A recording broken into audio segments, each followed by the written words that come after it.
for speaking. We will begin with Omar Duran Plata. Thank you so much to you and your wife for being here today.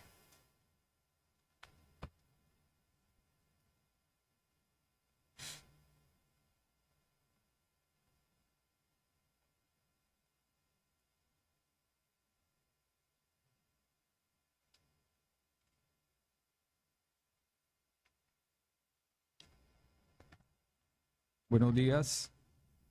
Mi nombre es Omar Durán, mi esposa Dora Guerrero. Somos los padres de Joan Sebastián Durán Guerrero, quien el 13 de julio de 2026, en un operativo de ICE, por uso excesivo de la fuerza, fue asesinado estando indefenso en el vehículo en el cual salía a trabajar esa mañana. Good morning. My name is Omar Duran, and my wife is Dora Guerrero. We are the parents of Joan Sebastián Durán Guerrero, who on July 13th, 2026, during an ICE operation, was killed as a result of excessive force while he was defenseless in the vehicle he was using to head to work that morning. La muerte de nuestro hijo, hermano, padre y esposo nos ha dejado el corazón roto, un gran vacío en nuestras vidas, sintiendo un gran dolor en el alma, cuando su pequeña hija, nuestra nieta de 3 años, pregunta por su papá, ¿por qué él no ha llegado del trabajo? The death of our son, a brother, a father, and a husband has left our hearts broken and a great emptiness in our lives.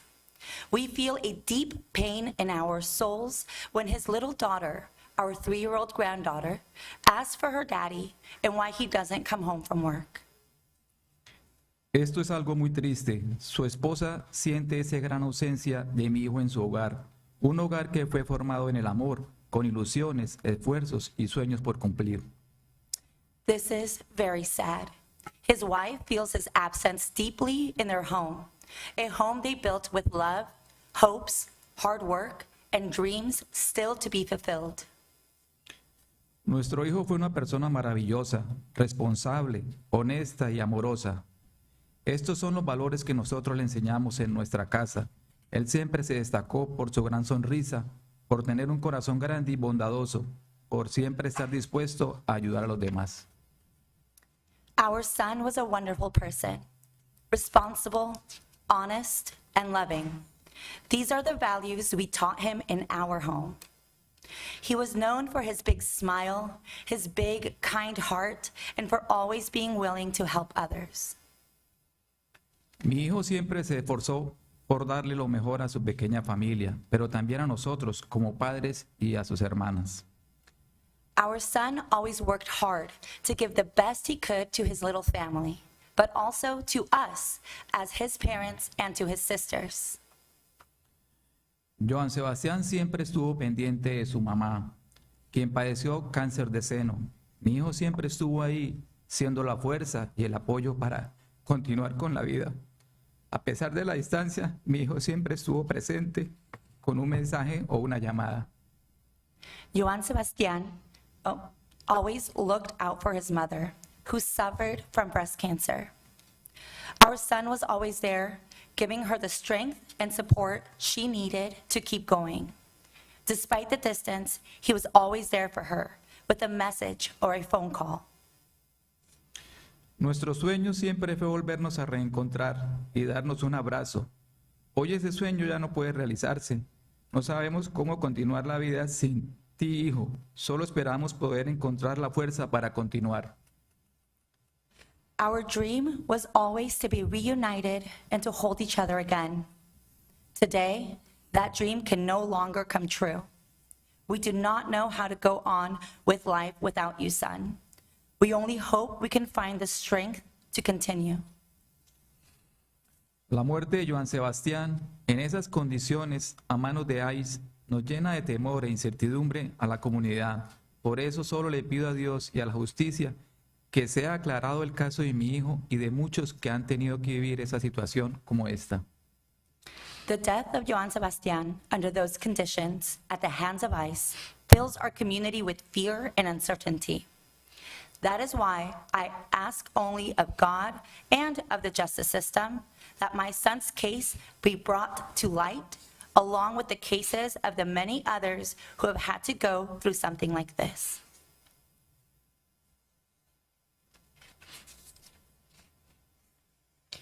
Thank you so much for your testimony.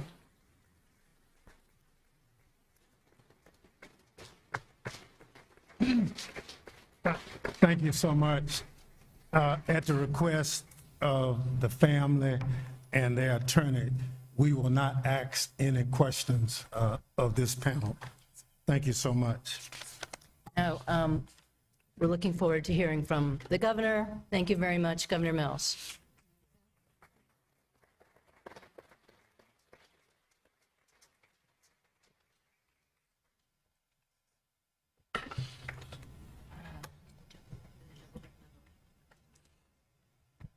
Thank you.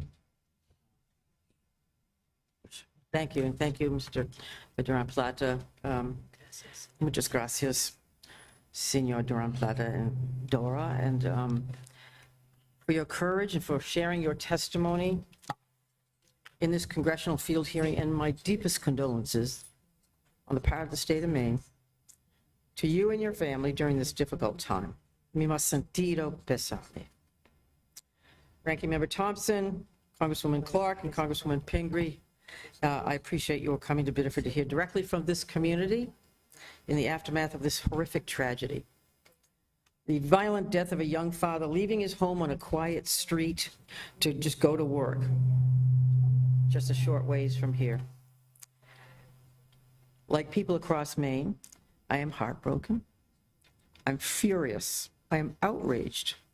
It's the outrage that most people in this community feel, the outrage that most people in this state feel, the outrage that much of this country feels, as you have represented already in your remarks. Outrage not simply at Joan Sebastián Durán Guerrero's death and the suffering of his family, but at the callous, outrage at the callous and unregulated show of force by federal agents in cities across this country that is all too often creating situations that put everybody in danger in neighborhoods across every state. I'm not here to comment on the facts surrounding the tragedy. I do have full confidence in the Office of the Attorney General, led by Attorney General Aaron Fry, that they will complete a thorough investigation into the facts of this tragedy, and that they will report them to the public in due course. I have personally met with Mayor LaFountain, Speaker Fecto, Joan Sebastián Durán Guerrero's family as represented by the Maine Immigrant Rights Coalition, Biddeford Representatives Geer and Mallon, and Biddeford Senator Henry Ingerson. I believe the city of Biddeford is doing everything it can to support this community, a community where 150 years ago, immigrants from Ireland and Canada, and later Greece, Italy, and France came to work to raise their families, and where Mainers, new Mainers now work and look to find peace and opportunity here in our state. I've directed our Maine Office of New Americans to conduct meetings in communities such as this one, and to hear from those who may feel less safe for obvious reasons because of federal immigration operations that are based on questionable numerical goals and political gamesmanship unrelated to public safety. The people of Maine, like people across this country, do not want to live in fear in their own communities. They do not want to see their loved ones and peace-abiding neighbors struck down by federal agents. They do want to see qualified law enforcement agents cracking down on human trafficking, on labor violations, illegal drug dealing, but they do not want federal agents roaming peaceful neighborhoods and stopping people for non-criminal behavior, stopping them based on the color of their skin, their accent, their ethnic origin, or their mere status as a foreign-born individual. Look, here in Maine, we know what good law enforcement is. We know what it looks like. We're not against law enforcement. Here, members of law enforcement are held to high professional standards. They undergo substantial professional training, 18 weeks minimum at our renowned Criminal Justice Academy. They are accountable to the law, and I can tell you this, they don't arrest people in order to fill a quota or to respond to a political agenda. And by the way, we are proud that our state boasts of one of the lowest crime rates in the country.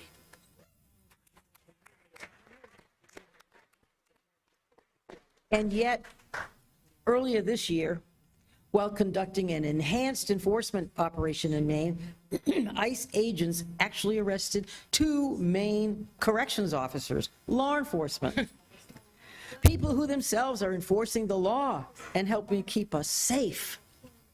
And they targeted a nurse and a civil engineer, among other people who were productive members of our community with no criminal history.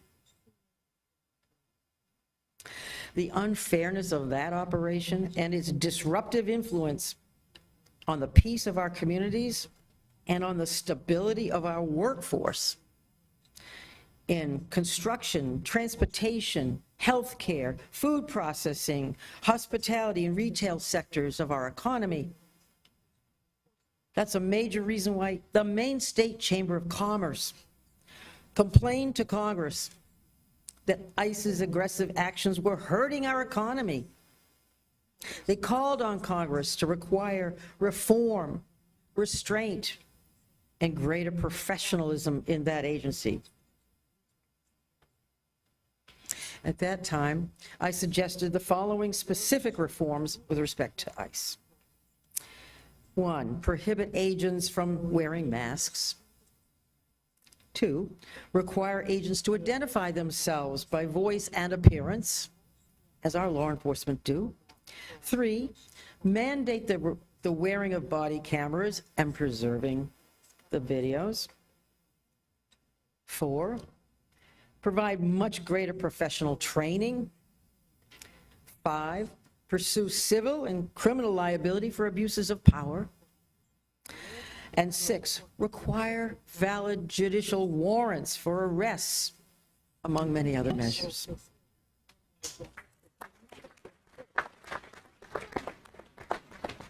But that did not happen. Congress rejected many meaningful oversight measures. I'm not blaming parties present. And emboldened by Congress's failure to act, and by a Supreme Court ruling that allows the deportation of non-criminals who are merely escaping violence and disaster in war-torn countries, the Trump administration merely escalated ICE's bad tactics. There are reports now that the Trump administration is trying to equip agents with electric shock gloves.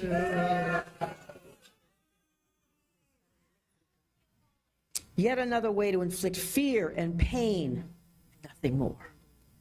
And it appears that the administration is now deploying ICE agents at the Portland jetport, just recently detaining a highly valued nurse at Maine Medical Center, and 5 others. Congress must send the clear and unmistakable message that these tactics are not just morally wrong, they also imperil the safety and security of every person who calls this country home.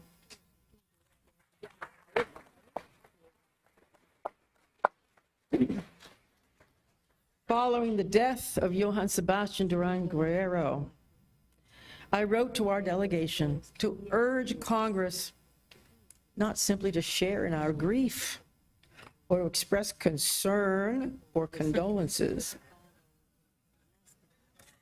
but to hold ICE accountable, to require all federal law enforcement agencies to respect the rule of law, honor our collective security in every way.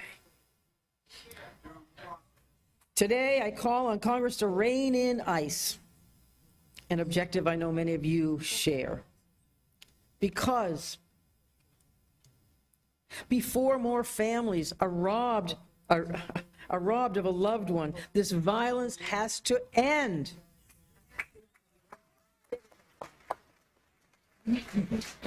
Before one more community is robbed of its peace and security, this has to end. Before more gunshots shatter another windshield and steal another person's life and fracture the freedom of all who seek peace, this has to end. Before the fragile American dream that was memorialized on hopeful parchment just 2.5 centuries ago, before that is altogether abandoned, this has to end. It has to end. And if ICE cannot be reined in and fundamentally reformed, then it is time to abolish it.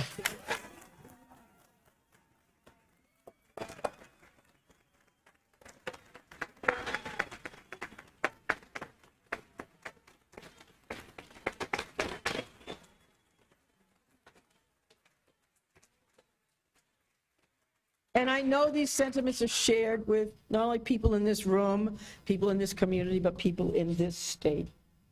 And I speak on behalf of the 1.4 million people of this state who want to be safe and secure in their neighborhoods.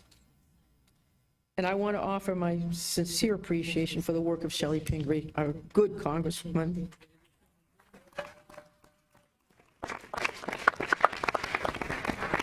Whose persistence and compassion and intelligent leadership has stood for the truth and actually saved lives. Thank you. Please continue this good work.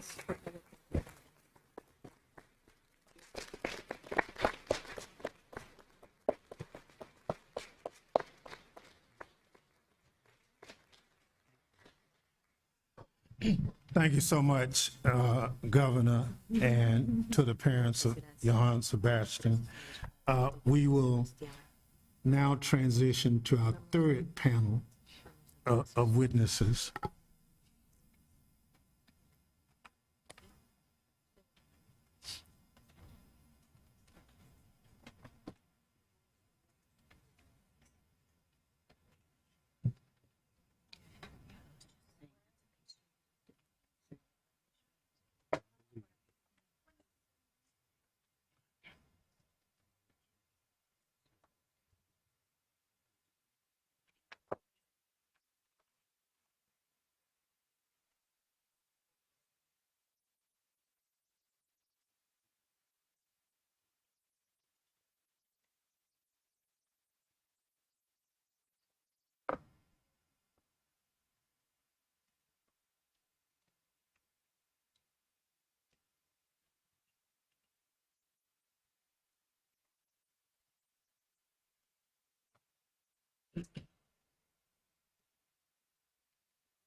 Thank our witnesses for joining us today. Our first witness is Mr. Laham LaFountain. I hope, Mayor. Liam LaFountain. Leah. Liam LaFountain. Liam LaFountain, Mayor of Biddeford. As someone who was a mayor a little younger than you, Mayor, I'm happy to see you. I had a full head of hair when I was a mayor, but time passes on. Mayor has previously served 2 terms on the city council, including a term as council president. The mayor issued a formal proclamation last month demanding justice and accountability following the killing of Joan Sebastián. Our second witness is Mr. Benjamin Gideon, attorney for Joan Sebastián's family. Mr. Gideon holds a degree from Yale Law School and served as a clerk of the U.S. Court of Appeals for the Fifth Circuit. He currently practices at Maine's largest plaintiff law firm.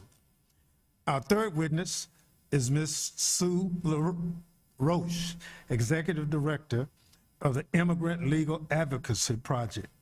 Ms. Roche has been with the organization since 2000, being with that organization and serving as its supervising attorney and legal director prior to her current position. During her tenure, program, staff, and budget have grown threefold.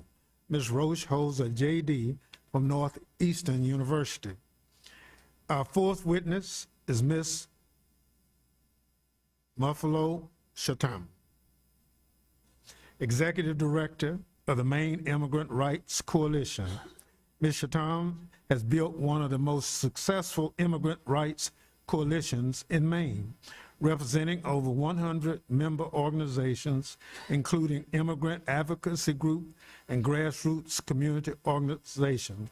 Ms. Shatam holds a bachelor's degree from the University of Zambia.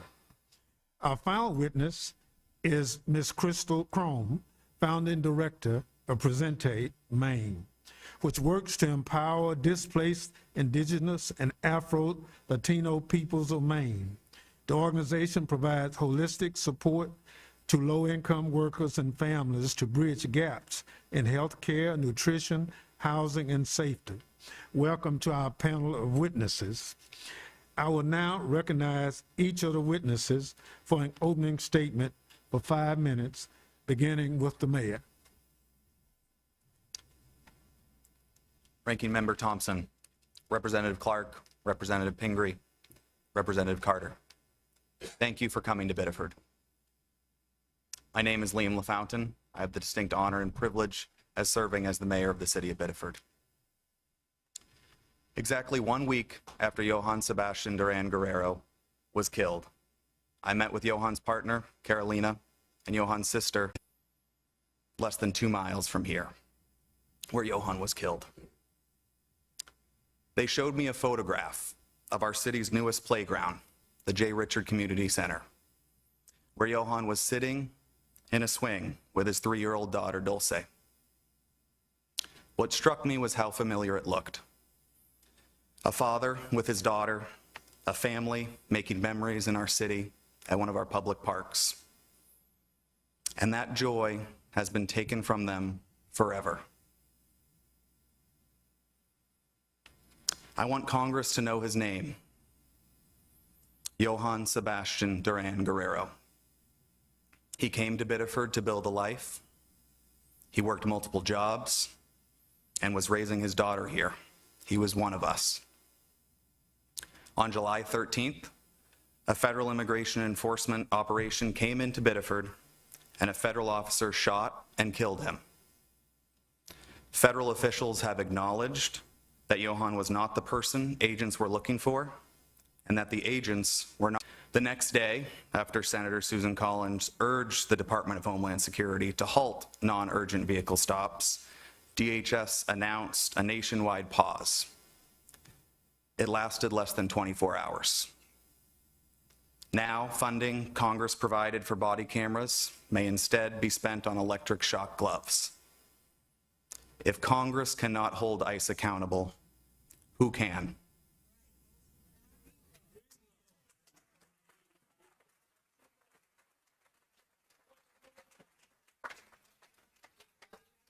On July 13th, federal agents left the scene. We remained. That is the part I need Congress and the colleagues on your committee to understand. A federal force came into my city, exercised one of the most extraordinary powers that governments possess, the use of deadly force, and left the consequences for Johan's family and for our city to carry. An arrest can be challenged, a removal order can be reviewed, a death, however, cannot be reversed. Not by Congress, not by a court, not by this committee. That is why the safeguards around deadly force should be the strongest we have. And yet, on the morning of July 13th, in my city, they were the weakest. Biddeford is a city of 23,000 people. We were left to absorb the aftermath of federal law enforcement operation without any federal support. Our police, fire, public works, schools, and community organizations have been stretched ever since. We secured the aftermath of a scene we were not permitted to investigate, responded to misinformation, and protected people's rights to gather, to mourn, to protest peacefully. We stood up mental health, crisis support, and food services, all without additional support. But what happened in Biddeford was not an isolated incident. From 2015 to 2025, at least 9 people were killed in shootings by Immigration and Customs Enforcement agents during vehicle stops. Since March of 2025, federal immigration agents have shot and killed at least 5 people. Johan Durant was the second person killed during a vehicle stop in a single week. And in both cases, the person killed was not the target of the enforcement action. So I ask Congress, what is the threshold?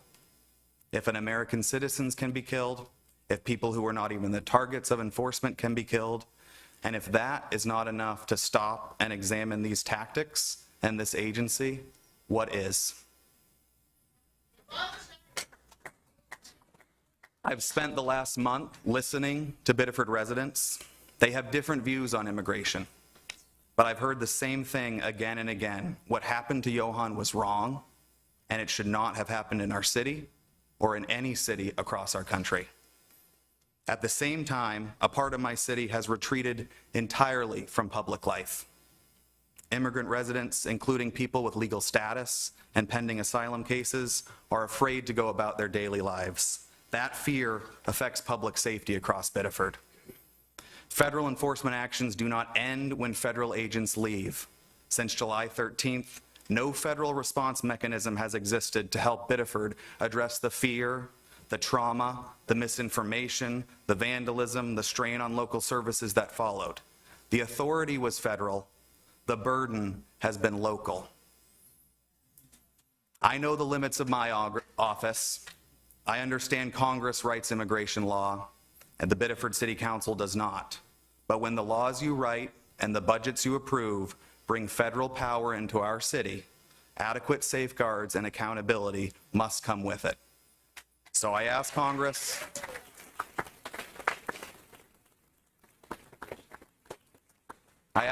for 3 things. First, justice for Johan and his family.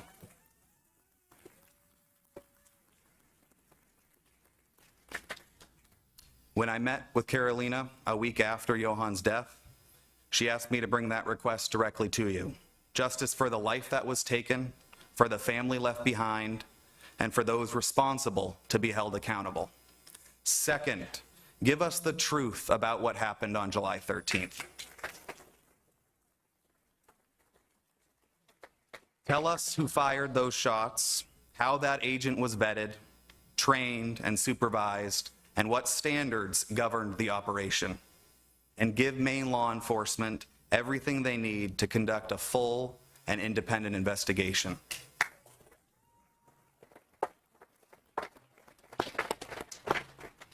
And third, require of federal agents what we require of our own local law enforcement.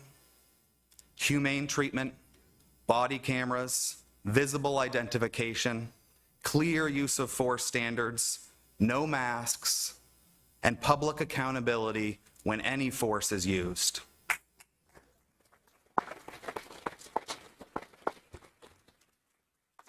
If our police department, operating on less than $10 million a year, can meet those standards, then the standards for Immigration and Customs Enforcement with a multi-billion-dollar budget cannot be any lower.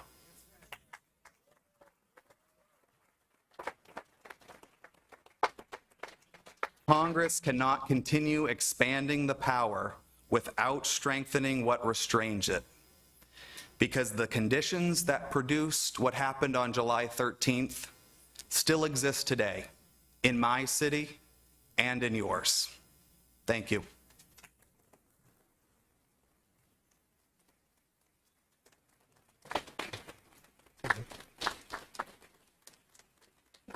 Thank you, Mayor, for not just your thoughtful testimony, but clearly it resonates with the committee, and I'm certain your recommendations and other things will become part of the public record of recommendations.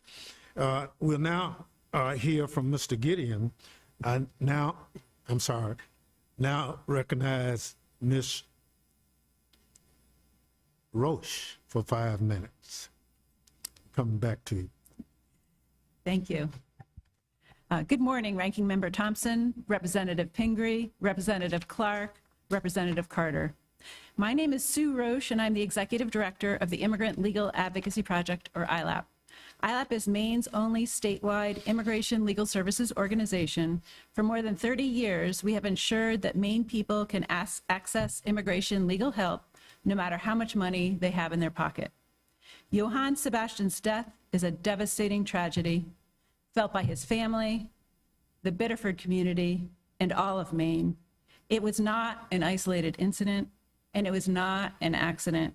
It was the direct and foreseeable result of deliberate federal policy choices rooted in racism and dehumanization. As the only organization of our kind in the state, with decades of experience, ILAP has been able to uniquely document ICE and Border Patrol activity and the unprecedented patterns of immigration enforcement that have been happening in Maine since early 2025. I have personally been with ILAP for 26 years, joining as its first staff attorney in 2000, and I have never seen anything like this. In 2025, enforcement patterns included high levels of collaboration between ICE, Border Patrol, and Maine's law enforcement. This typically involved Maine state and local law enforcement calling immigration officers to minor or pretextual traffic stops where they would arrest Maine residents and workers. We also documented incidents where immigration officers arrested people who had been in car accidents and people who had called 911 for help. None of this made Maine safe. It left community members living in terror while draining our state's limited resources. In January of 2026, ICE descended in Maine in an operation they grotesquely called Catch of the Day, comparing the people of Maine to fish they could catch in a net. In a few days, hundreds of people were ripped from their families, communities, and Maine's workforce. ILAP responded to more than 70 requests for emergency legal help during that time period. We documented rampant racial profiling, ICE smashing windows, snatching people from their cars, grabbing them off sidewalks, stalking schools and grocery stores, arresting people at gunpoint, and other terrorizing and brutal behavior. ICE's violent tactics, let alone the use of deadly force, are unacceptable regardless of a person's immigration status. No one should lose their life or have their family member killed because they're an immigrant. That being said, ILAP has observed that the majority of Maine residents and workers who have been taken by ICE and Border Patrol since 2025 were in lawful immigration processes with no criminal background. This was the case with Joan Sebastián. He was a young father on his way to work. He was following a lawful process under U.S. law. We have reviewed his documents and provided by his family and have confirmed that he had a pending asylum application. He was authorized to work in this country. He was following all the rules and going about a normal day when he was suddenly and viciously killed by ICE. Since the January operation, there have been ongoing high levels of ICE activity in Maine with a particular targeting of asylum seekers. ILAP is responding to arrests every day. So far this year, we have received approximately 350 requests for help through our detention project. ILAP's clients are not only afraid of being detained and deported, they're also afraid to send their children to school, to attend medical appointments, to seek higher education, to apply for new jobs, report crimes, or serve as witnesses. Everyone in Maine is harmed, and our state's entire future is dimmed when so many members of our community are living in fear and are unable to participate in public life. While we look to Joan Sebastián's family to tell us what some measure of justice looks like to them, some things are clear. First, the administration's mass deportation agenda has no legitimate public policy purpose. It harms all of us.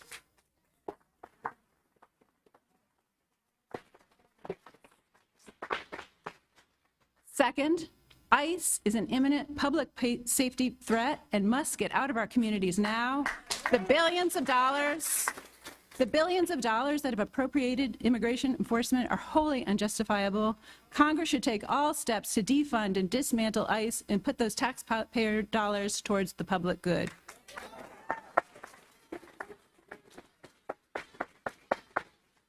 Finally, a just and humane immigration system is possible. Millions were left vulnerable to this extremist administration, and Congress must not delay anymore in creating a pathway to citizenship for all who call the United States home. Thank you for your crucial oversight work to hold ICE accountable for killing our beloved community member, Joan Sebastián. I look forward to your questions, and ILAP is here to be a resource in the work ahead. Thank you. Thank you very much. And I assure you, we will call upon you for that resource. We'll now hear from Mr. Gideon. Thank you, Ranking Member Thompson, Congresswoman Pingree, and all of the members of the committee. And thank you for holding this important hearing and for inviting us to testify. Thank you all for coming and supporting this really critical issue and for supporting the family. Before I begin, I just want to reflect on the courage that it took Dora and Omar to travel here after the killing of their son by federal agents in this country, to come here from Colombia to be with the family and to speak today.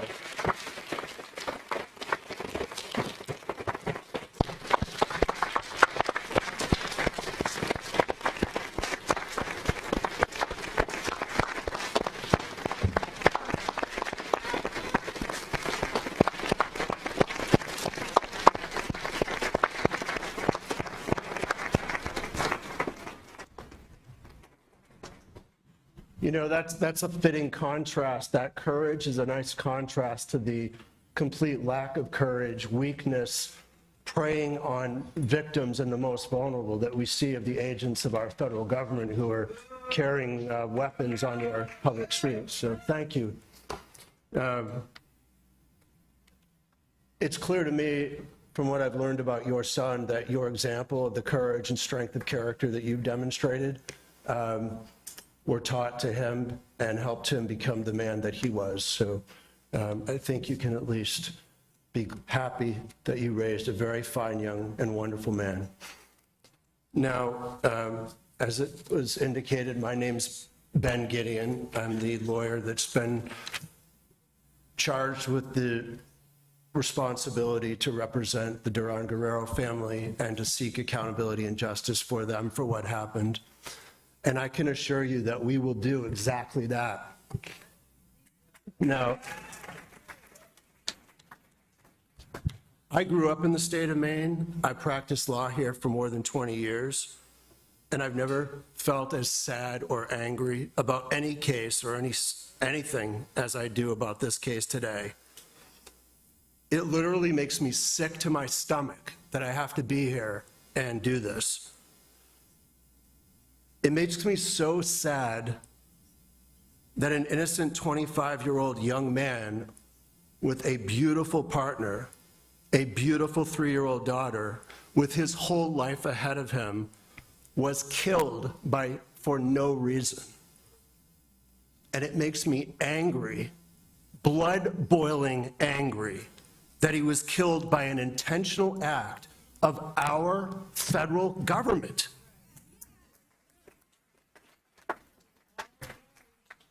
It's a hard thing to square the concept of what America is or should be with the idea that our government is now killing innocent people on our streets. It would be one thing if this was just a single, unintentional, random act of violence committed by a single rogue agent. But this wasn't unintentional. It wasn't random. And responsibility for it is not limited to a single agent. Instead, what happened in Biddeford, Maine in the early morning hours of July 13 was the result of intentional policies and decisions made at the highest levels of our government to treat the killing of innocent people as acceptable collateral damage to a political agenda.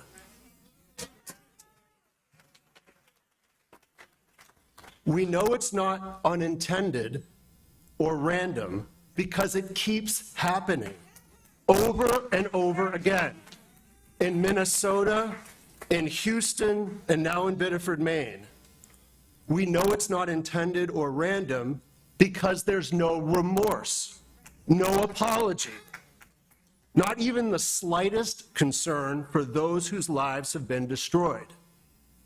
And we know it's not unintended or random because there's been no effort to investigate the causes of what happened or to change anything or to stop it from happening again. It's been more than a month, 35 days, since Joan Sebastián was gunned down in his car on the way to work.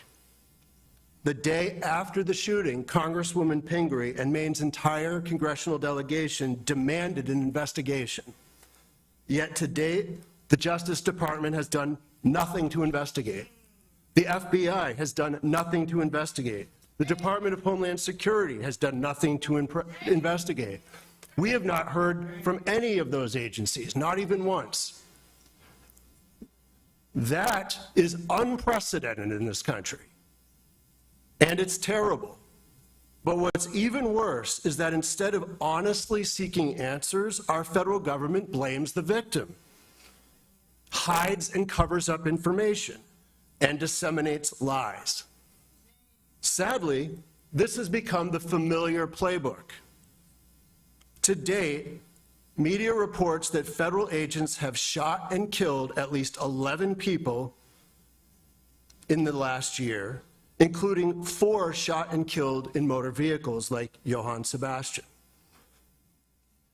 They've shot more than 40 people. Each time they attempt to justify the shooting based on claims about the conduct of the person behind the wheel. And each time when evidence has emerged by video, the government's account proves false.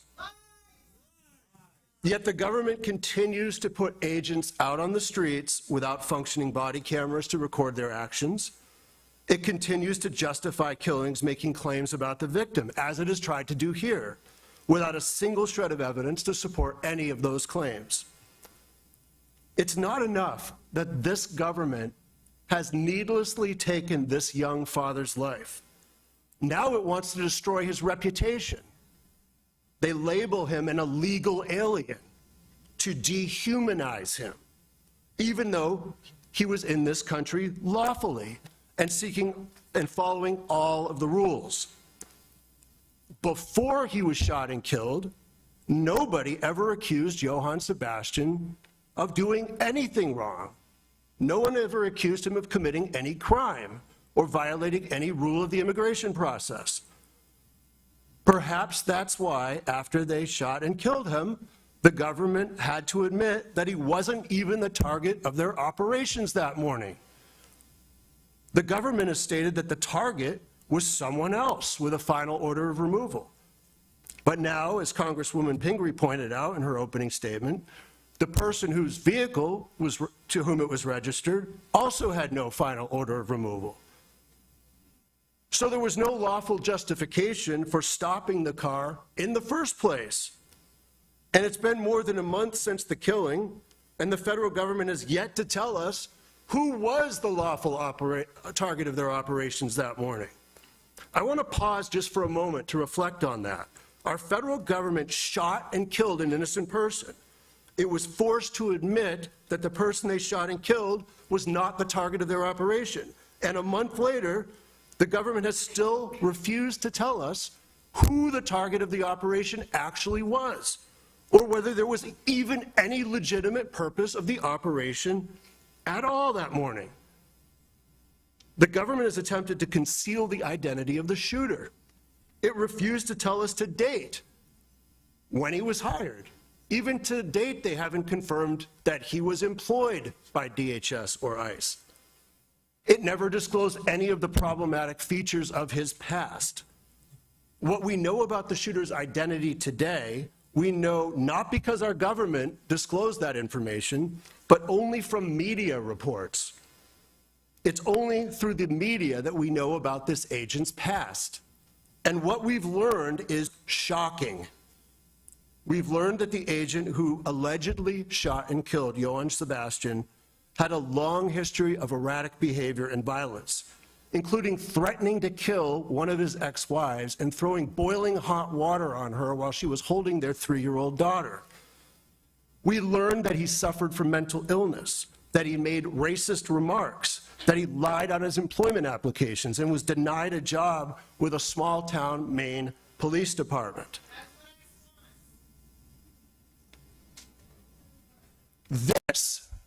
This is the individual that our government handed a gun and a badge to and put out on our streets to enforce our immigration laws. And they rushed him through without proper training. So, recognizing that your Republican colleagues wouldn't come here to hear today, which is sad, but I would hope that even in today's polarized climate, we can all agree that this individual was unfit to wield a deadly weapon under the authority of the federal government.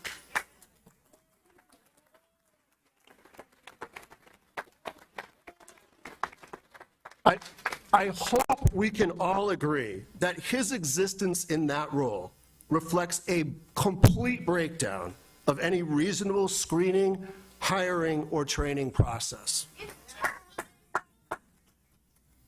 I hope we can all agree that this goes beyond the conduct of one individual rogue agent to implicate those responsible for screening, hiring, training, and supervising this individual. And I hope we can all agree that any semblance of public trust going forward requires that changes be made so that nothing like this ever happens again. Now, the recent track record of our government and this agency give us no confidence that there will be any accountability or corrective action taken. This is why your oversight on this committee is so critical. With the participation of your colleagues, or if they refuse after a leadership change following the next election, when Ranking Member Thompson becomes Chair Thompson, and that's coming right up, that this committee has the power to exercise oversight necessary to ensure accountability and reform. So on behalf of Joan Sebastián's family, we ask this committee to begin immediately to fulfill the critical oversight function. Specifically, we are calling on this committee to subpoena witnesses and documents to investigate the following specific issues. First, we ask that the committee determine what policies or practices of the agency allowed the agent who shot and killed Joan Sebastián to have been deemed fit to serve and hired in that position. Second, we ask that the committee identifies those responsible for hiring this agent and demand that they be held accountable. And third, we ask that the committee investigate what is behind the pattern of agents unlawfully shooting into motor vehicles and demand that this practice stop immediately before any other innocent person is killed.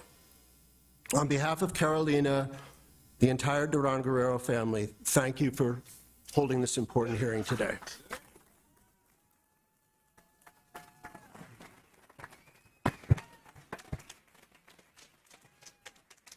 Thank you, Attorney Gideon, for that testimony. And if the future is as you hope it to be, I promise you it will be done.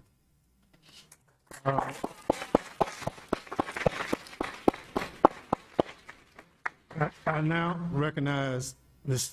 Cheatham for 5 minutes of an opening statement.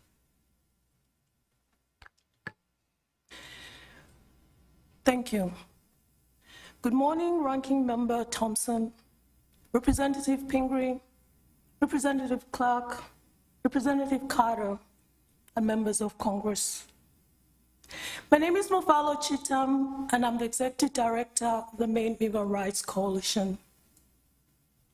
A state statewide coalition of over 90 organizations. For more than 25 years, Merck has built relationships with immigrants across Maine. These relationships make us in so many ways the eyes and ears of the community. To understand what we're hearing today, you must first understand Maine. People come for our mountains, our coasts, and our small town. But people stay for something deeper, community.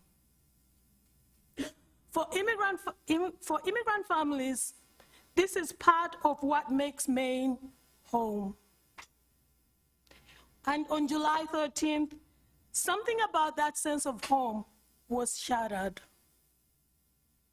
Before Joan Sebastián Guerrero was killed in Biddeford, people feared what an encounter with ICE could mean. After July 13th, the reality became all too clear. An encounter could mean you may never return home. A father left for an ordinary day and did not come home. Across Maine, families saw themselves in that story. They've seen masked agents shatter window cars, vehicles abandoned on the roadside, sometimes still running. They've watched as parents grappled on how to get their children to and from school safely. And on that fateful day, we all collectively shared in the fear that a mistaken identity could result in our death. This is what rushed training, no standards, no accountability, enforcement looks like in Maine. And then there was an empty chair at the dinner table left behind. This is what immigration enforcement looks like from the community side. We tell immigrants, follow the rules, go to work, attend your appointments, make every deadline, wait while your case moves through a system that can take years. Then we ask them to live normally, even though the beginning and end of their day can become two completely different worlds. Some people calculate risks ordinarily. Is it safe to go to work? Can I safely take my kids to work, to school? What happens if I miss that doctor's appointment or that blood test again? Merck hears that fear through our immigrant defense hotline. When enforcement happens, the hotline rings. The week of Johan's death, it rang 128 times.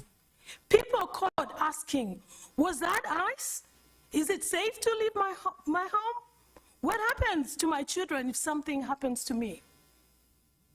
What began as a trusted information sharing has become a statewide network of referrals, legal connections, housing assistance, and community response.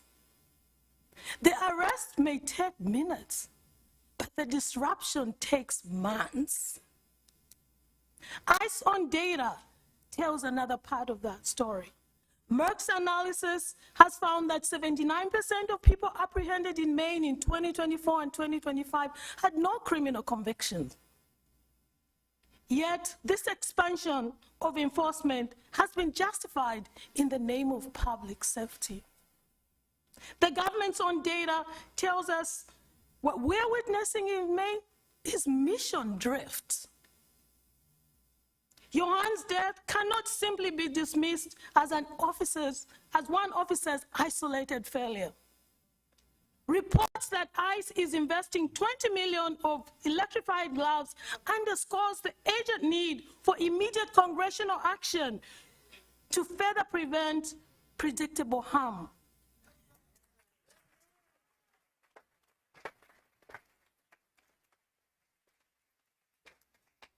The culture of impunity and the normalization of violence and death must be addressed. There should be no tolerance for lack of accountability or meaningful guardrails when federal officials demonstrate a clear pattern of violating the law. Congress should end the unchecked expansion of ICE, stop broad community enforcement operations like those we're seeing in Maine, and reconsider which functions should continue, if at all. The billions committed to expanding detention enforcement should instead help to build a functional immigration system.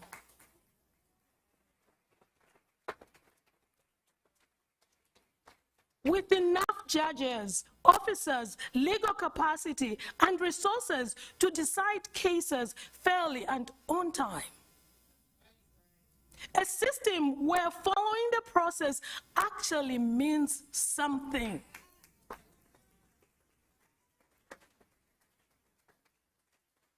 If an agency has drifted from its stated mission, Congress should not reward it with more money and more power.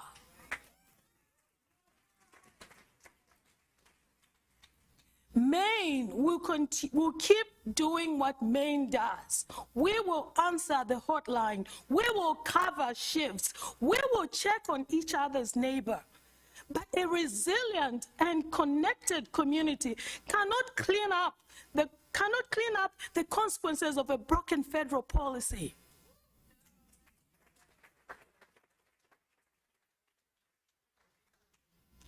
Joan should have come home on July 13th.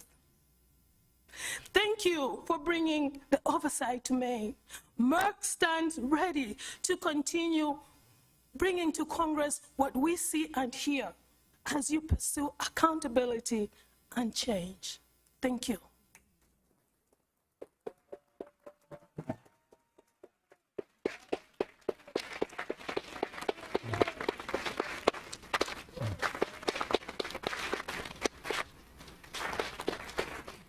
Thank you, Ms. Cheatham, for your powerful words.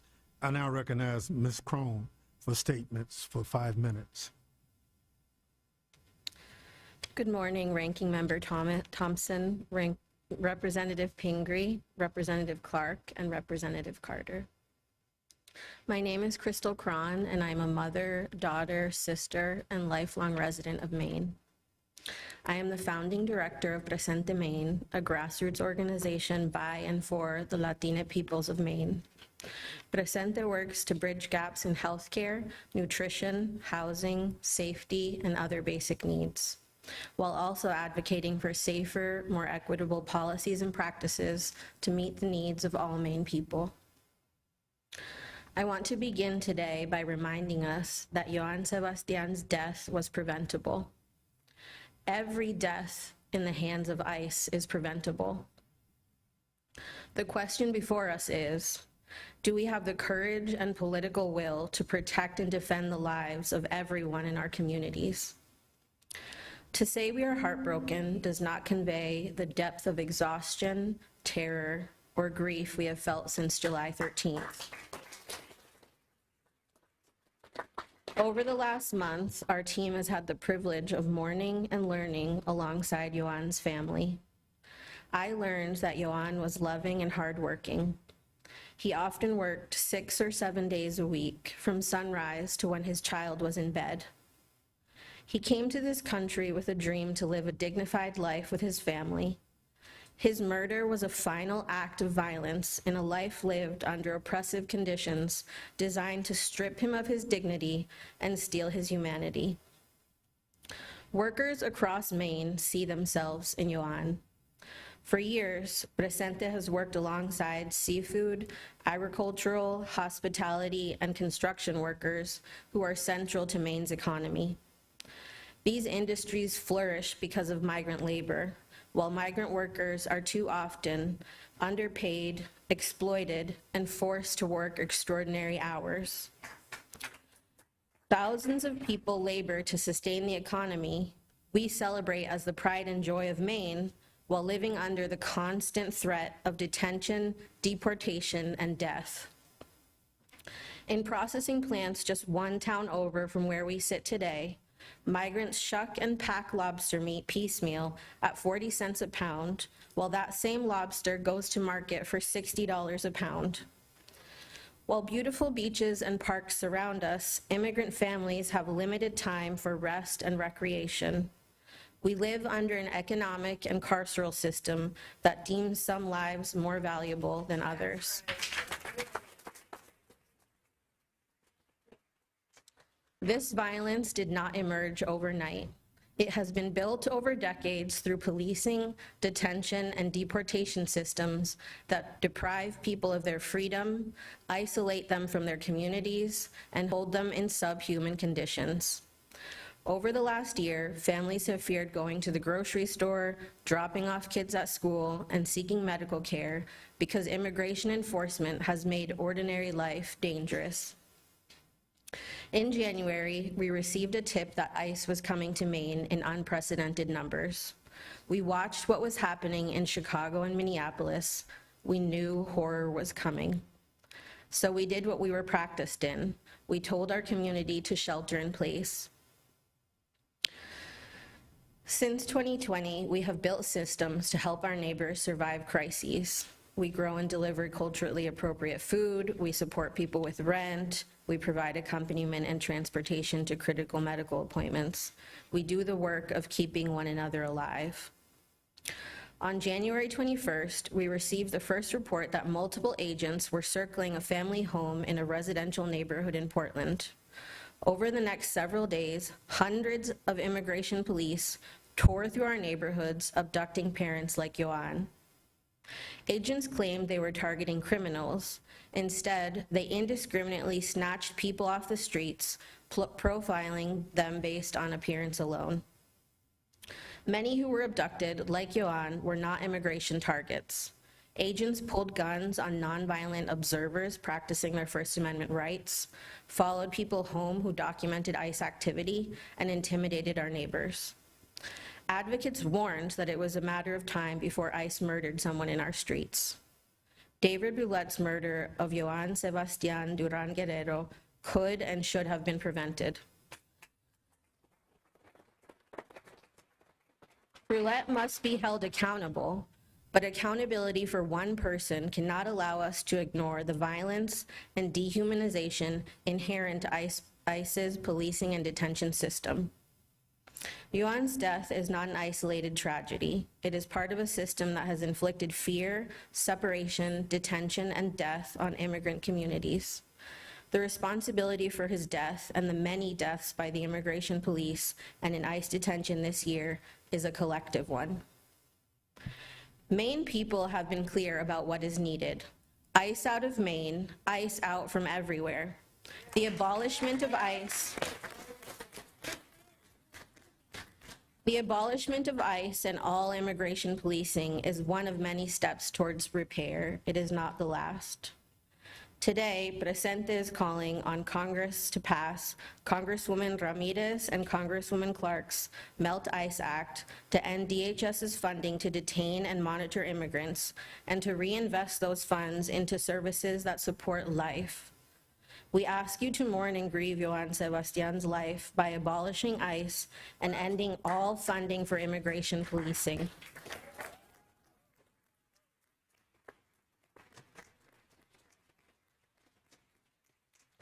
We will not let this death be reduced to a footnote in this administration's enforcement statistics.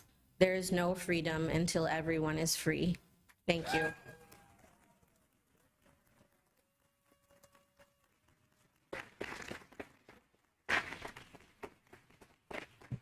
I thank the panel of witnesses for their powerful testimony. Each member will have 5 minutes to question the panel, and I'll begin by recognizing myself for questions.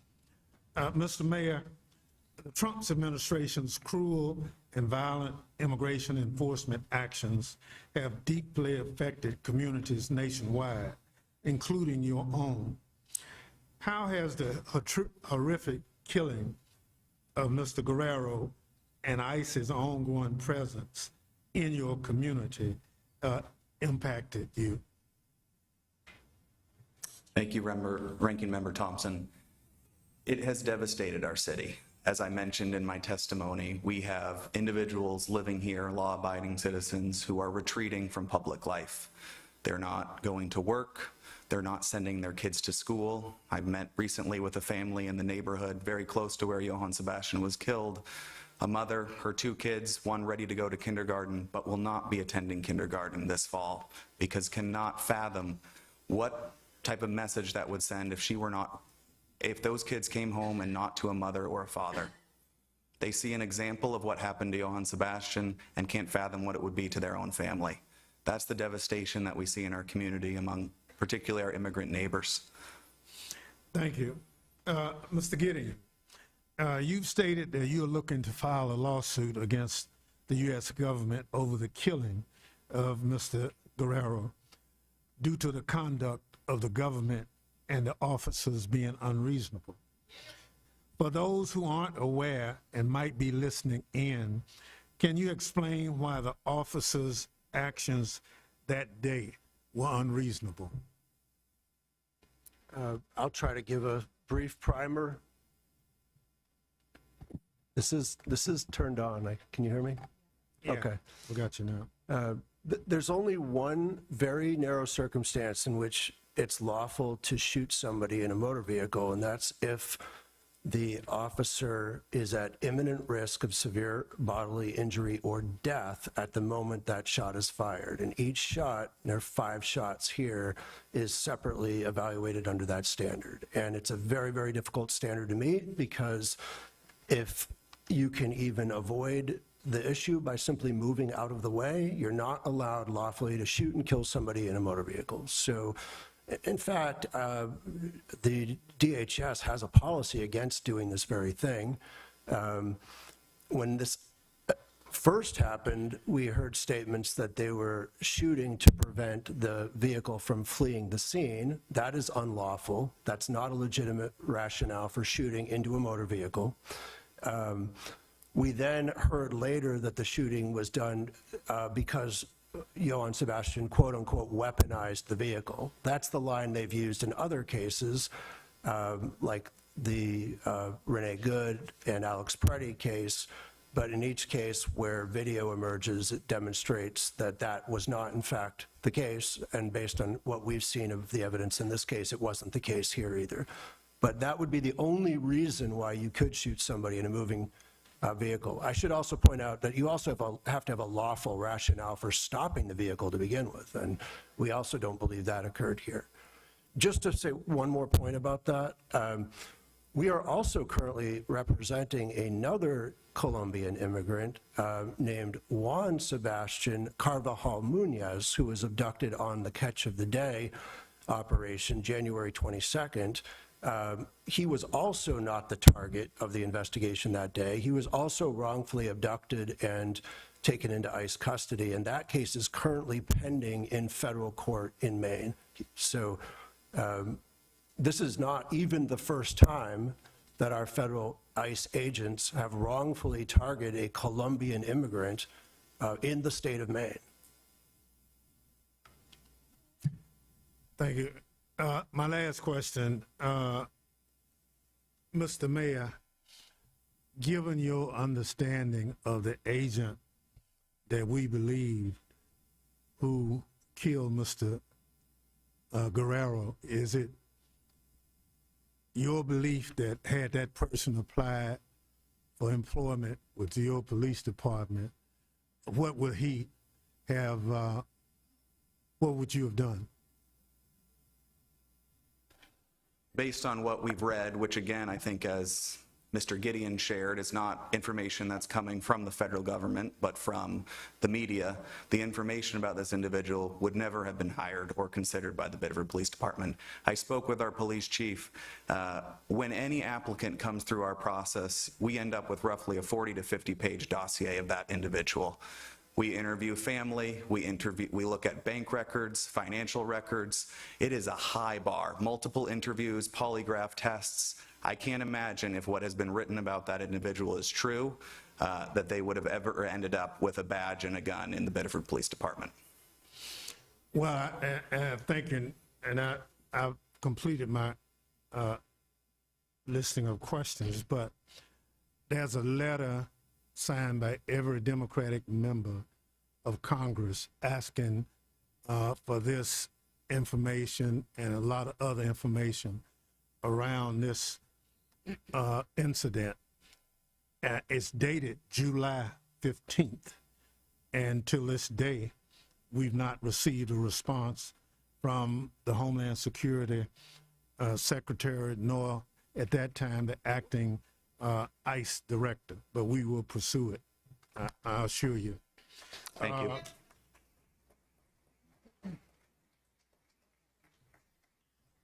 Madam Whip? Thank you, Ranking Member Thompson. I want to start with you, Mayor LaFountain, and thank you for your testimony.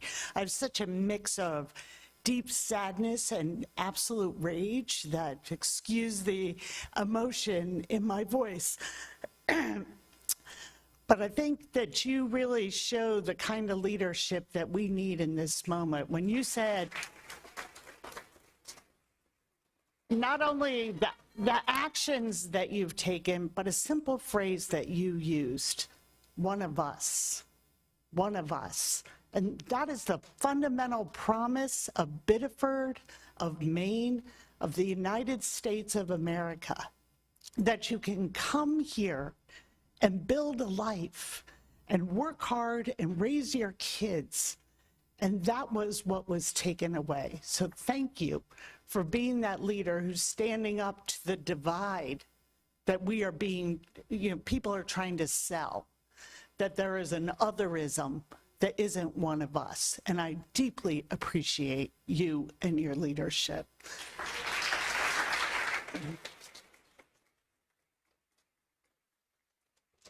I also am interested in the use of body cams for the Biddeford police. We talked that you probably wouldn't have hired this ICE officer. In fact, I think he was rejected from another Maine police department. But what other standards and training did you see that the Biddeford police have certainly adopted and are held to that were not present in July? Thank you, Representative Clark. Biddeford Police Department is one of just 5% of police agencies in the entire country that is CALIA certified, which is one of the highest certifications that any law enforcement agency can have. It means that we have been validated by independent assessors. I would ask, if you bring back to your colleagues, is Immigration and Custom Enforcement, are they validated by independent assessors? Our Biddeford Police Department is. We were recertified as of July of 2026. We've been certified and accredited since July of 2018. As it relates to body cams, all of our officers wear body cams. They have for nearly a decade. And as I reminded you, we have a budget of less than $10 million a year for our Biddeford Police Department, and yet are able to equip them with the equipment that provides not just accountability for the officers, but protection for liability for the city and for residents that they interact with on a daily basis. That's the standard we hold all our officers to. Thank you. Thank you. My next question is for the lawyers on our panel, Ms. Roach, Mr. Gideon. Is overstaying a visa a criminal act? No, overstaying, thank you for the question, Representative. Overstaying a visa is a civil infraction, and I think that's something really important to remember here, that what we're talking about is basically paperwork problems. These are civil immigration issues, and they don't merit a militarized response with masked, armed men in unmarked vehicles shooting people and killing them. I can imagine what we might think if we had, like, for example, missed a deadline for our tax filing or not registered our car. We certainly would not expect this type of response. Thank you. Mr. Gideon, is due process only open to citizens in this country? No, it isn't. How about warrant requirements? No. Thank you. Ms. Roach, access to courts and legal representation is so fundamental to a strong democracy and the rule of law. It's a little off topic, but here in Maine, what have you seen as far as budgets for legal aid, especially coming from federal support? Well, certainly, I mean, one thing that's really important to know in immigration context is because it is civil, there is no constitutional right to an attorney, so there is no government-funded attorney in an immigration case. It really relies upon either someone being able to afford an attorney or a legal services organization, and in Maine, ILEP is the only organization that is able to represent people in immigration court for free. Yeah. And have you seen budget cuts? Well, our funding is all private, primarily. We get state funding as well, but there are, I think, a lot of organizations are seeing cuts. We don't get federal funding, so we have not received federal cuts. Okay. Federal funding. All right. Thank you so much. Thank you. Ms. Cron, thank you for your testimony, and thank you for raising something also fundamental to all of this, and that is the tie of immigrants to not only our communities, as Ms. Cheatham pointed out so beautifully, but also to our economy. And that often there is a hierarchy of wages and work that has a role here. What have you seen with this sort of reckless immigration enforcement as far as the impacts on families' economies and the economy of Maine and Biddeford overall? Thank you for the question.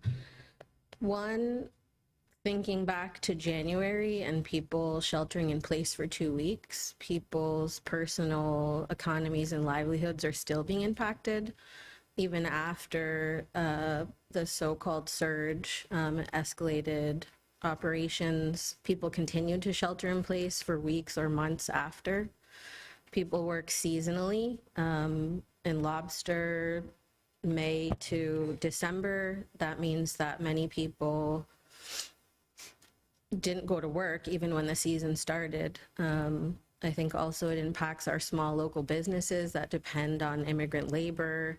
I mentioned lobster, but also construction, hospitality, all of the industries that, you know, people love to come to Maine for, the vacation land, those rely on immigrant labor. And I think we continue to see shortages in businesses, you know, saying they can't hire workers. But how can they expect us to go out and fill those jobs if we're not sure, not just that we'll be detained and taken away from our families, but even killed? Thank you. And briefly, my last question, Ms. Cheatham, can you describe a little bit, you talked so eloquently about coming to Maine because of community. What has the killing of Joan Sebastián and all of this mass deportation done to that sense of security, not only for our immigrant community, but also for communities at large here? Thank you. Thank you, Congressman, for that question. You know, like I said, you know, we come to Maine because of that peace, you know, security and being able to raise your family. And what has happened, you know, people are thinking twice about Maine, but it's also just the community here. We were visiting some farmers, immigrant farmers over this week, and they're growing, you know, vegetables, growing ethnic community, you know, vegetables that the community, you know, rely on during summer. And there's so much food there and people can't come out because they don't feel safe. So that daily, you know, chores, go out, you know, get your ethnic vegetables, go, you know, take your kids, you know, to a playground, just daily normal life. You know, that just sense of security has just been taken away. And so we're living a very normal, you know, summer, and people are just sheltered in place. And so, you know, that just takes away, you know, that whole sense of normalcy. Thank you so much. Thank you, Mr. Chairman. Thank you very much. We'll now hear from the gentleman from Louisiana, Mr. Carter. Thank you, Mr. Chairman. Thank you to our witnesses for being here today. Thank you for the family and the courage that you exhibit to be able to stand.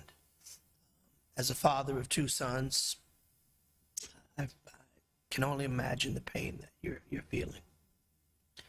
To the governor, mayor, to my esteemed colleagues on the dais with me, to all the leaders, and to this incredible community, a community of love I can see, a community of concern and passion I can see, a filled auditorium on a Monday when you can be doing and should be doing a whole lot other things, but you chose to be here to show your support, your concern. We've traveled far to be here to support your outstanding member of Congress, who's doing an incredible job in the People's House and has done an incredible job of bringing your pain to the nation's capital, so this life is not lost in vain, that we're able to learn from it, to hear from you, to take your comments back to Congress, to demonstrate that the American people are tired of this. We're tired of it. We're tired of Trump.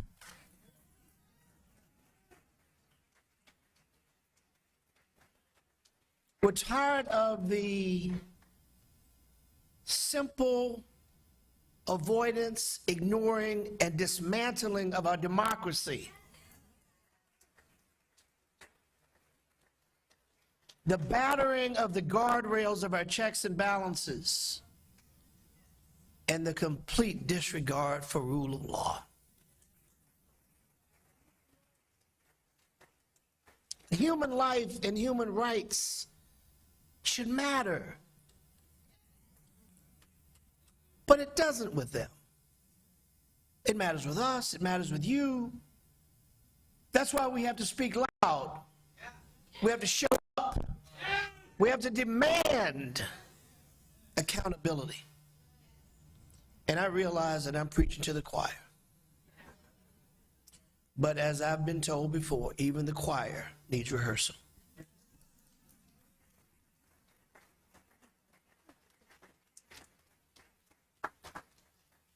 We're here not just to listen.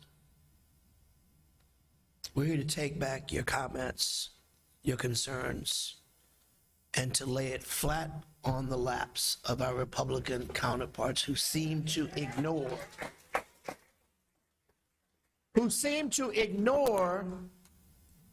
what's happening. Their heads are in the sand. People are dying, have died somewhere, stuck somewhere. But we want to take this opportunity to hope and pray that this is the last such hearing we ever have to have.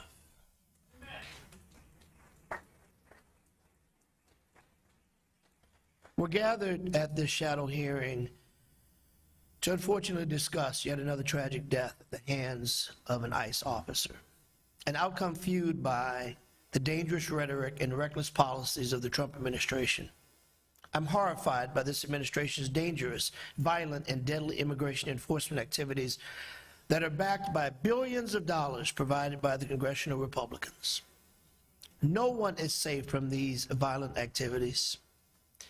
I share in my colleagues' comments, Mr. Mayor, in thanking you for using the words "one of us." Because as she said so eloquently, that really defines what this is about. Us against them. Us who believe in a constitution against them who don't. Us who recognize human life matters against those who don't. Us who recognize that love and unity is better than hate and division. So yes, thank you, Mr. Mayor, for acknowledging one of us matters.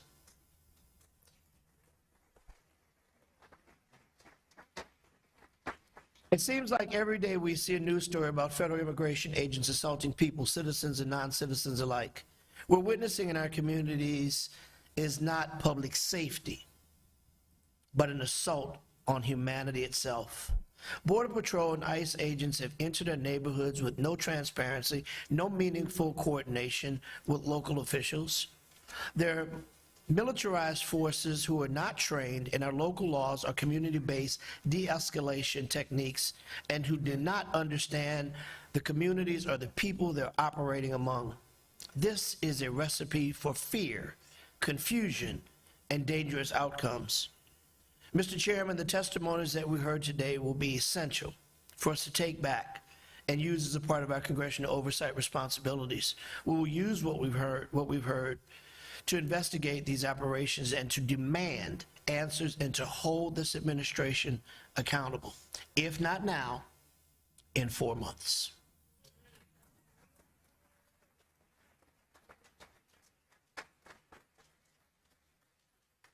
Mr. Mayor, as it was mentioned, our illustrious ranking member, soon to be chair again.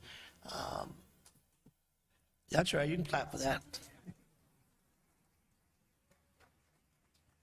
Many of us began our careers in local government, so we know the challenges that you have. So I've got a question. How cooperative have they been in sharing information with you, and how difficult has it been? And I asked that for a reason, because I wanted on the record to be able to use this again as to what happens in some communities and what doesn't happen, what happens in others. As it pertains to federal law enforcement agencies, This particular situation. we have not had any communication from those agencies. Been fortunate to hear from our elected representatives, including Congresswoman Pingree, but as it pertains to the individual departments and their leadership, none whatsoever. None whatsoever. Thank you.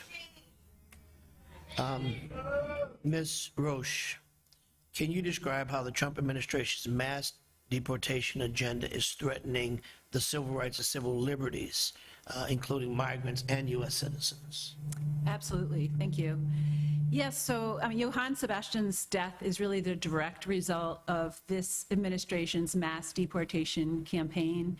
And the way they're doing that is they're really implementing it in a number of ways, starting with just a barrage of really inhumane policies that are really trying to strip away people's ability to gain or retain legal status, and also enforcement measures that are really trying to create a climate of fear and chaos and confusion, so that even those who are not being deported and even those who have a lawful process that they can follow are choosing to not follow that because they're so fearful and are trying to self-deport. This is also really, as you've mentioned, the result of the, so much funding and appropriations, billions and billions of dollars that are funding this activity. And it also is really a result of years of failed attempts to really have comprehensive immigration reform. And so what we've been left is with this system that the administration has been able to manipulate in order to unleash this immoral and inhumane mass deportation campaign. And it's causing deaths like Johan's and others. And we just have to ask, how many more deaths are we willing to accept before we stop this? Thank you. Ms. Chittum and Ms. Cron, you run agencies or operate agencies that provide services. How much of an uptick have you seen in the amount of calls for service since this administration has unleashed this reckless and hateful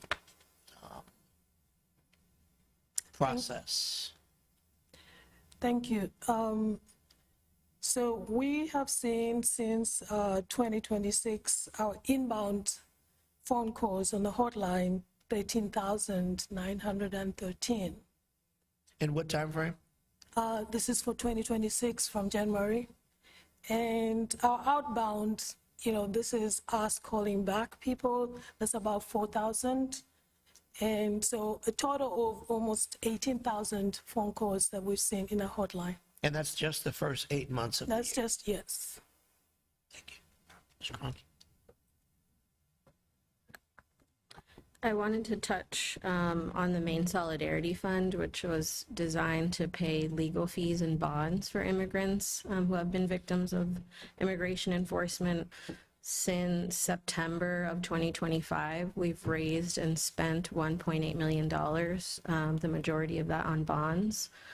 When we started to support people with bond, they were $1,500, $3,000, or $5,000. Now we regularly pay $20,000 to $30,000 bonds.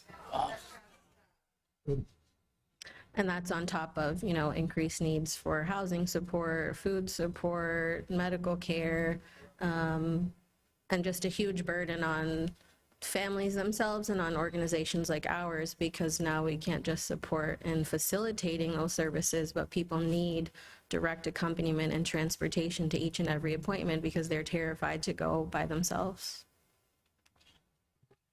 Thank you. Ben, for the people that are not just the ones in this auditorium, but people who are and will be watching this, what advice or instruction would you give someone if they find themselves encountering one of these rogue officers?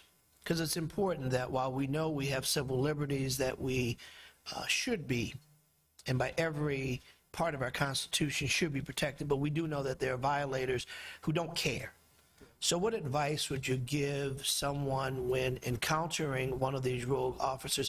And I'll tell you, I've got 2 sons, and I tell my kids, if you are encountered by a rogue officer, remain calm.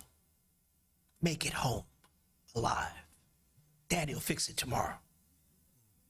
But you got to get home alive because you can't uncrack a skull. And unfortunately, you can't bring back a life. So what preventive measure might you share with this audience and anyone else on how we can make it home alive and deal with it tomorrow? Representative Carter, that's just such an important question. I wish I had a clear and easy answer for you. What I would say is that, I mean, you obviously want to do as little as possible to try to escalate things. Like you say, just go along and try to survive until the next day so that you can pursue your lawful legal process. The other case that we have for the Colombian immigrant in this country, whose name happens to be Joan Sebastián Carnaval Muñoz, he was here on an H-1B visa. He's the engineer, I think you alluded to, Representative Pingree, who was taken into custody on the catch of the day, January 22nd. And he was here, he got his master's degree from the University of Maine in civil engineering. And then he was working, repairing our roads and bridges in the state. In fact, he's still here doing that today. But on January 22nd, he was stopped by ICE agents. He immediately offered to show them his real ID, which he did. He put the real ID right up to the window to show the agents they had a real ID, which you can only get if you're lawfully in this country and have a visa. They disregarded that, bashed in the window with a crowbar, and hauled him out of his vehicle while it was still running. His cell phone fell to the ground, and they cuffed him and put him into a vehicle and began to drive him around. They then, within a short period of time, understood that there was no lawful basis to have abducted him, and they didn't care. They still continued to hold him and brought him down to a holding facility in Burlington, Massachusetts. He didn't resist. He went along with it. He offered to show his immigration papers, which he had in his possession. They declined to look at them. And 15 hours later, they let him go. That strikes me as about the best you can do under these current conditions. He's alive today. And none of that should have ever happened to him. And if that were your son, I'm sure you'd be extremely angered about it, as he and his family are. But maybe that's the best we can hope for under the current circumstances.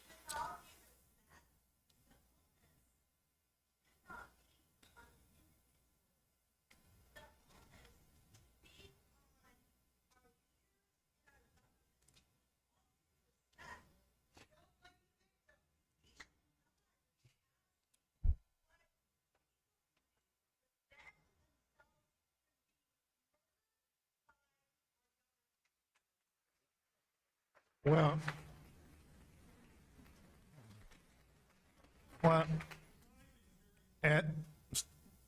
as I said when I started, look, we're trying to get to the facts of what occurred so we can fix the problem. Yes. Sometimes getting to the facts is hurtful, but we have to get to the facts. If our Republican colleagues will not come and face the public, then Democrats will come. And when we come, we'll get the hard facts, we'll ask the difficult questions, but we have to get to the facts so we can get to the ultimate solution. I understand the impact of people in the audience. Probably that same feeling is among us at this table, but we're obligated to get to the facts and ask the questions. So I'd appreciate the audience indulgence in letting us get to the facts. My time has expired. Thank you, sir. Thank you very much. Let me recognize for the final questions the lady who brought us to where we are today. I appreciate her setting this up and going forward. But it's a tough situation. We cried with the family before the hearing. And so these are moments that no one should look forward to, but they occur. And we have taken an oath to do our job, and this is part of what we do. So I'll now yield to the gentlelady who brought us here, Representative Pingree. Thank you very much. And thank you again to everyone for being here, to everyone in the audience. Thank you for your willingness to take your own time to be here today, for your thoughts, and we wholeheartedly support so many of the things that you have sent to us and that I know you've written on cards and that you've shouted out to us. We agree on it all. And I really want to thank again, you know, my colleagues. There's a term that we use in committees when, especially if a lot of people have already asked questions, and we've heard so many good questions from my colleagues, we say, I want to associate myself with everyone else's remarks and everyone else's questions. Because there's another term, and it's everything has been asked, but not everyone has asked it. So I'm just going to do the indulgence. I will not repeat all of the wonderful things they've already asked of the witnesses in respect for everyone's time, but I do really appreciate the time they took to understand better the situation that we have here in Maine, what went on exactly here in Biddeford, and the work that they're doing across the country. The members of this committee and the members of our leadership in Congress are putting in a tremendous amount of time. We hold 215 seats in this current Congress, and all 215 haven't come today, but I hope this gives you a sense of the amazing people I serve with and their dedication and concern about what's going on and their willingness to fight back. And we will not stop that fight until we are back in the majority and can do everything we possibly can to stop this lawless agency.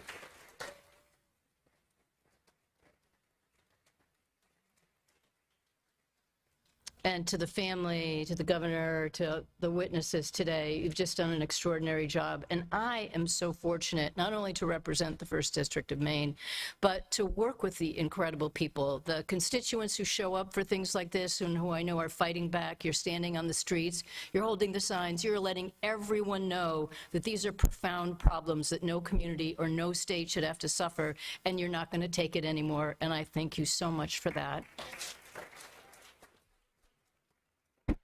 We've had a room full of elected officials, local representatives, city council members, state senators, people who don't even represent this district but wanted to be here. And I have the extraordinary privilege of working with them and chatting with all of you and seeing you at the rallies and knowing how much you are showing up for your communities. I'm just so grateful to be able to work in these horrendous times with good people who care so much. So thank you for all of that and all that all of you are doing, which is really the work that carries on every single day. And I've had access to all of our witnesses, and my staff does too, and just thank you. You've been in communication with us, not just since July 13th, but forever. And I have an amazing team that works for the individuals and works against these horrendous policies, and we couldn't do our work without you. So please know how grateful I am to be able to come from a state where there are amazing people, and many who aren't in this room, who are doing this work every day. Thank you. And I think we should all appreciate really how lucky we are to be Mainers. My colleagues could tell you this doesn't happen in every state. You don't have in every state elected officials who show up and care about the truth, or a governor will show up, or an attorney general who's investigating. They just came from Texas in an investigation, and I feel quite confident you didn't see the same thing. Nope. We should really be saying, can't we abolish Texas? But that's a matter for another day. Sorry. Yeah. But I just want to take my time to ask each of you, you know, one of the things I wanted to make sure happened, and you all have done it brilliantly, is to make sure that my colleagues heard that as just horrific as this incident was, a lot has led up to this, and this is part of people's daily lives in Maine. Whether you're an employer wondering why people can't come to work anymore, you're a neighbor wondering why your neighbors don't go out, kids in school who are seeing their classmates not showing up, just it's in everyone's lives, and these are our friends and neighbors. So I just want to ask each of you if there's something that you didn't get a chance to tell us that will help inform the fight that we're in, and the just deep battles you're all fighting every single day. And Crystal, I'll start at your end, and I appreciate so much that you talked a little bit about the work you're doing to help people post their bond. I think most people don't realize that it's not just, you know, that you get picked up and then you try to find a lawyer. You also have to find the resources to just get yourself back home, if that's even possible. So what didn't people hear that you think it's really critical for them to know? Thank you. Yeah, I just want to re-emphasize, as I said in my opening statement, that the work of preparing for this moment began in January 2025. We knew then that something like this was coming and that we couldn't wait to see what would happen before we started planning. We worked alongside many of the partners at this table, with ILAP, with other attorneys, to get people power of attorneys. What will you do if this happens? God forbid it happens, but where are your kids going to go? How will you access money? How will your family defend you? So asking many of those questions ahead of time, establishing the hotline, you know, how would we refer people to services? Where do people call? Where do people get information? Establishing the Maine Solidarity Fund. We knew that people wouldn't be able to pay bonds. In other states, people get arrested, they're there for months or forever, you know, awaiting deportation proceedings, and there for years, not able to access lawyers, not be able to have contact with their family. One of the successes, although horrible, that even one person was taken from our community, most have been able to come home because of being able to access legal fees and bonds. We've seen hundreds of people be able to return to us. When we talk to advocates in other states, like Chicago, like in Minneapolis, where thousands have been taken, they say that most, all of them have not come home. So that's been a critical resource. Training community members to be observing and exercising their First Amendment rights. As I said, we had many people on the streets watching the terror that was happening. They were followed to their homes. They were punished for looking out for everyone, but that took months and months of training people, you know, reminding all of us that we do have rights, so we're being terrorized for exercising those. So training, you know, across the state, not just in this area, and having the supportive community at our back. Yeah, I think that. Thank you. That's that. Though it horrifies me what's happening in our community, it's also seeing the strength of community, as Mufalo said, is giving me the strength and know that we can carry forward this work. So thank you for asking. Thank you so much for doing it. And also for reminding us that ICE is also going after the people who are legally protesting and exercising their right of free speech, which includes many of you, I know, and thank you for doing that. It's so important to stand up as American citizens for what's right. So one of the things we hear so much is people who don't understand the depth of the challenges that people are going through in our state, and they say, well, if you're here illegally, they should pick you up. And I think people don't understand final removal orders or overstaying a visa in this complex process that should absolutely be reformed. But can you talk a little bit about that or anything else you think we haven't heard enough about today? Sure, absolutely. Thank you, Representative Pingree, and thank you all for having this here today. I think it is so important for us to focus on the individuals who are being impacted by this larger mass deportation regime, because really the intent is to try to normalize things and to try to create so much chaos and confusion and fear that we're just not pushing back. And so recognizing the individuals who are impacted is so important, and that's something we see every day at ILAP. We've helped 72 people get released from detention just this year. Wow. And in my 26 years at ILAP, I don't think we had 72 people detained in the entire time I was working at ILAP. Regarding orders of removal, I think that is really, one thing I do want to just stress again, I think we've already heard, but Johan did not have a final order of removal. Right. ICE did claim that the person they were looking for had an order of final removal. We've heard from you today that's not the case, which really aligns with this continuous lies and continuous trying to make it sound like someone with a final order of removal is justifying their violent actions, which it wouldn't, regardless of what somebody's immigration status is. It is a civil violation, and even in a criminal justice system, we don't treat people, we don't have a militarized armed force going out with masks and in unmarked vehicles. And so in terms of final order of removal, I think it is really also important to remember that people have legal rights, regardless of whether or not they're in legal status, whether they have an order of final removal. Our Constitution protects people from unlawful government force, regardless of your immigration status. And someone with a final order of removal may actually not be required to leave the country. For example, there are cases where an immigration judge may have granted something called withholding of removal or protection under the Convention Against Torture, which actually prohibits the government from deporting that individual. There also may be a means to reopen your case. For example, we've been seeing recently what's being called mega master hearings, where the immigration courts are scheduling large hearings with large groups of people who all have a hearing together at once. And what they're doing is they're sending out notices to reschedule hearings that were already scheduled, and they're scheduling them for earlier dates. Sometimes people aren't, and multiple notices. Sometimes people are getting those notices after the date of the court hearing, so they're getting ordered deported in absentia, and then they have a final order of removal. However, they have a legal means to try to move to reopen their case.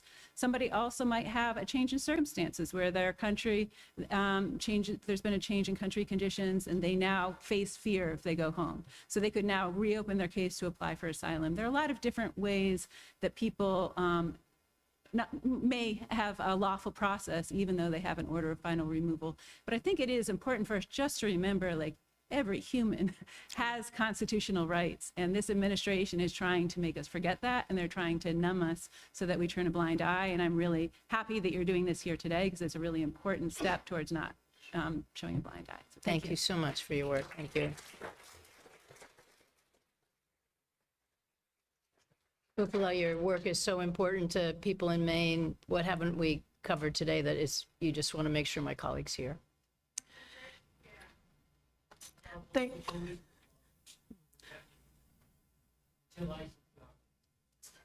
Go ahead. thank you. Sorry. Thank you. I think one thing I want to say is ICE never left our state. Right. And as we speak, ICE is still picking people. And what we've noticed that it's happening not just in Biddeford, but throughout the whole county.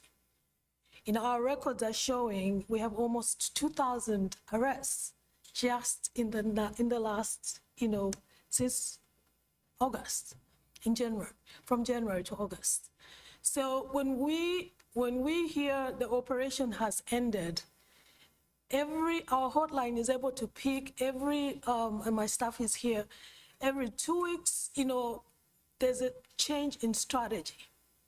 And so the tactics are changing, but people are still being picked up, like drop by drop. So it may come out, like we saw in the Jetport the last 3 weeks. And then we saw at the courthouse. So there's strategy, and we're able to using the hotline, we're able to see those changing tactics. And in our state, there hasn't been any stop. And it's happening throughout all the 16 counties. Yes, it is concentrated in Cumberland and your county as the next, highest number. So this trickle in, picking people bit by bit, feels like, we've stopped, or they've stopped arrests. No, they don't. And in Maine, we're just seeing that continue. It changes every 2 weeks, every 3 weeks, and people are being picked up. And as Crystal has said, we're running out of, immigrant, funding that is supporting these people. Came from the $20 of people who are here, the $10, the $5. We don't have, support as Sue has shared. And so that is this whole operation is being lifted by the community at large. And so we thank you for coming. We thank the community for helping us, take people out of detention with their $20 and $10. And thank you, Mayor, for supporting us during this time. Thank you. Thank you so much for your work. Mr. Mayor, anything that the city of Biddeford and that you want us to hear that hasn't come up today? Thank you, and thank you, Representative Pingree, and thank you for organizing this gathering and bringing it here to our city where you can hear directly from the people of Biddeford and the organizations that have supported our residents throughout these terrible last few months. One thing I'd like to highlight and remind the ranking member as a former mayor, elected officials at the local level are the closest to the community. We are the neighbors of the people who are asking us to do more, to be supportive of our community, to respond, and we need the tools to be able to do that. Your federal authority supersedes our own, supersedes our state authority. Our state has taken action, our city has tried to take action, but it's the federal level ultimately that has the authority that we look to keep us safe. Right now, that's not what's happening. We are exploring, my office has had to have conversations with the mayor's office in Minneapolis, in Houston, in Chicago. That's not a position we should have to be in, to have to look to the expertise of other cities who are dealing with this same national issue, that these cities become targets. I think that makes it all the more crystal clear that this is a federal problem that we need a federal solution for and federal accountability. Thank you for that.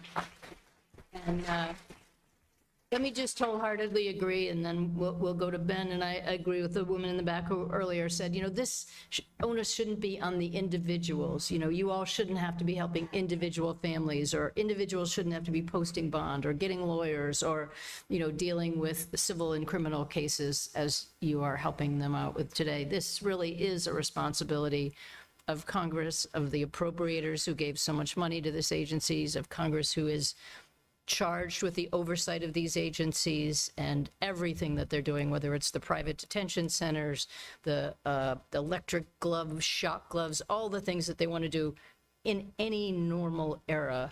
And my colleagues, who many have served longer than me, would say this was always the kind of thing that would come before Congress, and this oversight would go to us. But as we've said too many times, our colleagues on the other side of the aisle have not exerted that responsibility of oversight. And we intend to make sure we get there eventually, and we are here today to fight for that. So I appreciate you're here representing an individual family, but is there anything that didn't come before us today that you also want to make sure is included?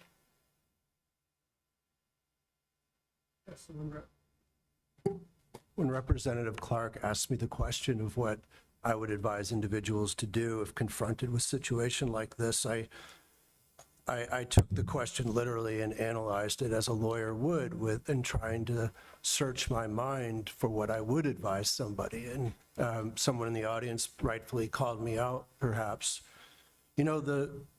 What's interesting about this whole process and why it feels so surreal to so many of us, I think, is because we're operating on a legal and a rational framework in a world where that is quickly disappearing.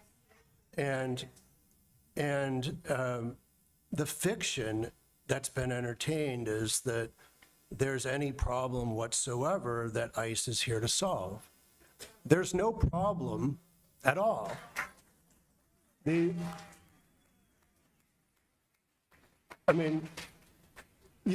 heard from the mayor of this city where immigrants have been for decades integrated seamlessly into the community and are beloved and valued by the community. You've heard from community service representatives who speak to how the immigrant community adds value to our state and our economy.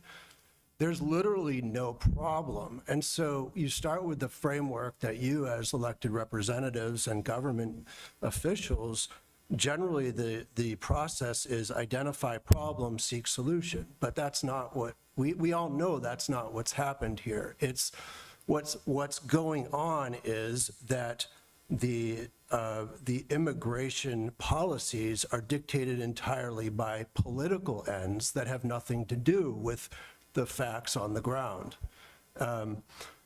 And so there can be sort of when we're having a rational conversation about an irrational world, it can sort of feel like we're all rearranging the deck chairs on the Titanic, and nobody here has the power to change the course of that Titanic.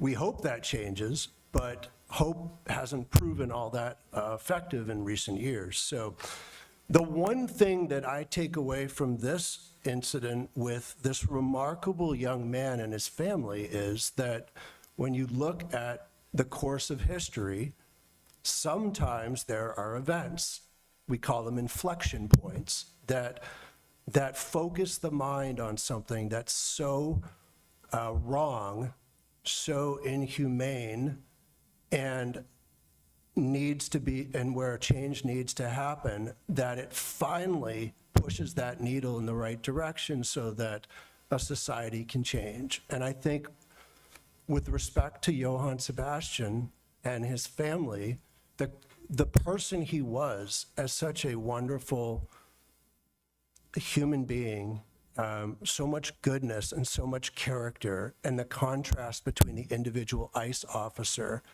of somebody of such low character, creates an opportunity maybe that this could serve as an inflection point going forward. And I very much hope that it does.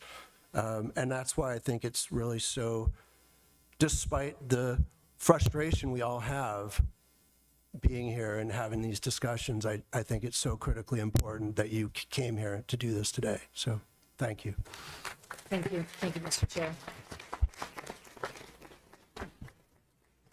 On behalf of the members assembled as well as the Democrats on the Homeland Security Committee, let me thank our witnesses. Let me thank the members of the audience for their participation, their engagement, their shout outs and whatever for this hearing. It's part of our democracy. I'm from a part of the country like Congressman Carter, where had it not been for this great democracy, I wouldn't have a chance to chair a committee or anything because my color prevented my father from ever having to become a registered voter before he died. So there are some things I take very personal about protecting this experiment called democracy. But elections have consequences. We have to, at every opportunity, participate. We can't tune out. When you tune out, things happen, and not for the betterment of the common good. So I encourage all of us to participate. But let me thank the entire framework, your congressperson. Let's give her another hand.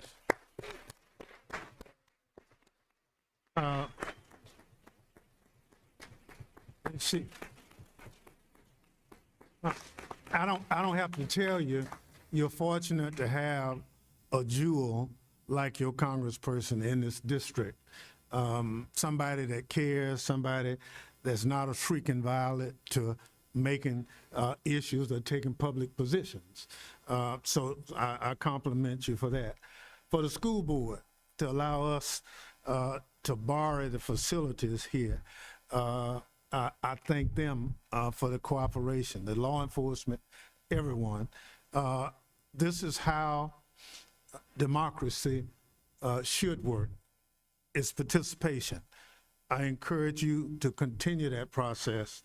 I assure you that what we heard today and everything else will become part of the official record of how we fix the problem. And look, it won't be easy, but you send us there to do the hard work, not to shirk the work like my Republican colleagues are doing. Oversight is fundamental in a democracy. If it becomes something that you don't do, then we're in serious trouble.